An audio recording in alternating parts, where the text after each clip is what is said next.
क्या मैं स्वतंत्र व्यक्ति नहीं? क्या मैं प्रेरित नहीं? क्या मैंने हमारे प्रभु ईसा को नहीं देखा? क्या आप लोग प्रभु में मेरे परिश्रम के परिणाम नहीं? मैं दूसरों की दृष्टि में भले ही प्रेरित ना हूं, किंतु आपके लिए अवश्य हूं, क्योंकि आप लोग प्रभु में मेरे प्रेरित के प्रमाण हैं। जो लोग मुझ पर अभियोग लगाते हैं, उनसे मेरा कहना यह है, क्या हमें खाने पीने का अधिकार नहीं?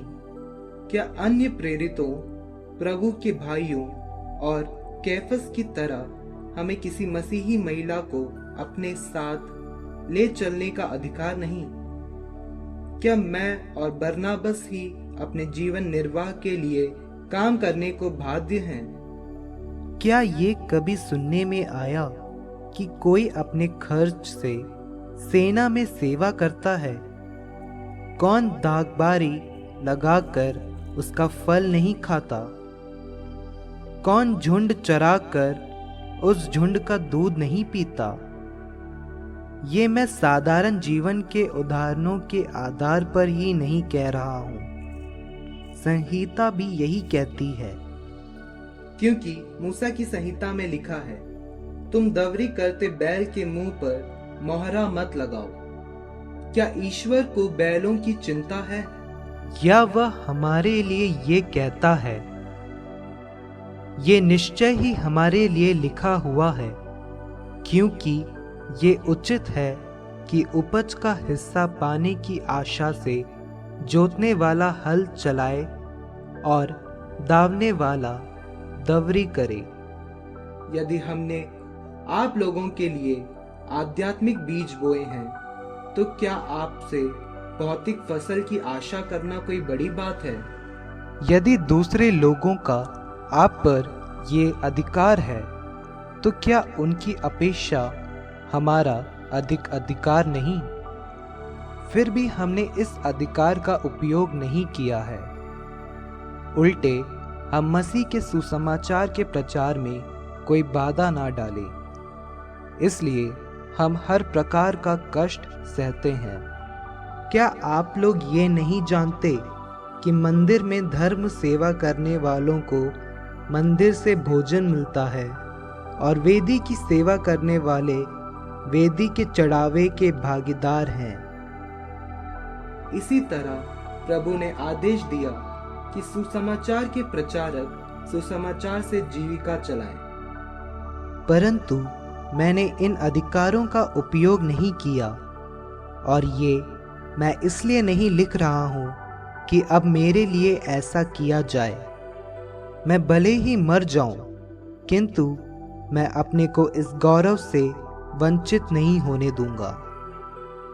मैं इस पर गौरव नहीं करता कि मैं सुसमाचार का प्रचार करता हूं। मुझे तो ऐसा करने का आदेश दिया गया है। धिक्कार मुझे, यदि मैं सुसमाचार का प्रचार ना करूं। यदि मैं अपनी इच्छा से ये करता तो मुझे पुरस्कार का अधिकार होता, किंतु मैं अपनी इच्छा से ये नहीं करता। मुझे जो कार्य सौंपा गया है, मैं उसे पूरा करता हूँ। तो पुरस्कार पर मेरा कौन सा दावा है? वह ये है कि मैं कुछ लिए बिना सुसमाचार का प्रचार करता हूँ और सुसमाचार संबंधी अपने अधिकारों का पूरा उपयोग नहीं करता।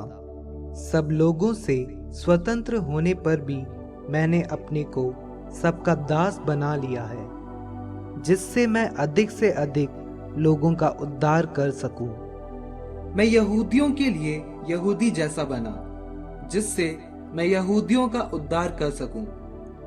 जो लोग संहिता के अधीन हैं, उनका उद्धार करने के लिए मैं संहिता के अधीन जैसा बना, यद्यपि मैं वास्तव में संहिता के अधीन नहीं हूं। जो लोग संहिता के अधीन नहीं हैं, उनका उद्धार करने के लिए मैं उनके जैसा बना, यद्यपि मैं मसीह की संहिता के अधीन होने के कारण मैं वास्तव में ईश्वर की संहिता से स्वतंत्र नहीं हूं।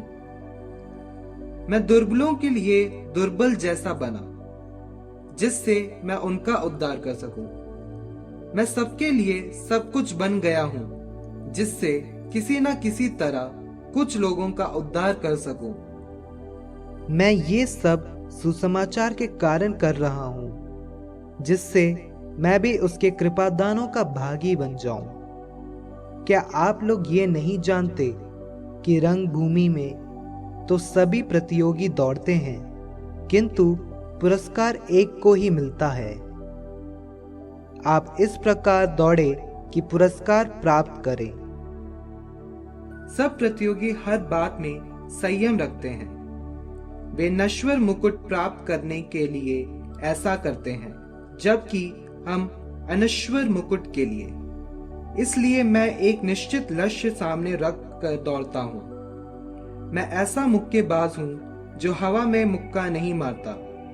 मैं अपने शरीर को कष्ट देता हूँ और उसे वश में रखता हूँ।